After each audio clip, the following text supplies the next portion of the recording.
Men Xorazm viloyati Gurlan tumani 9-son bolalar musiqa va san'at maktabi baxshichilik sinfi o'quvchisi Madadboyev Shahruh bo'laman.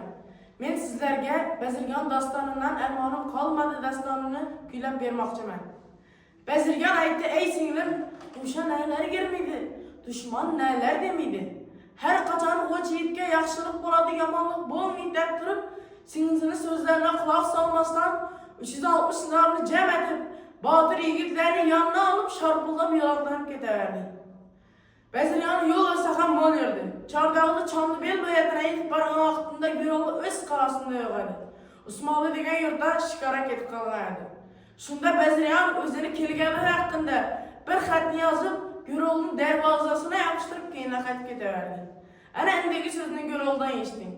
Gurol sulton Usmonliga shikordan qaytib kelgandan keyin o'ljalarni yigitlarni ulashtirib berib, tanho o'zi mayxonasına girib boshimdan o'tgan kechgan ishlarni tarix deb so'zi bilan o'tiradi.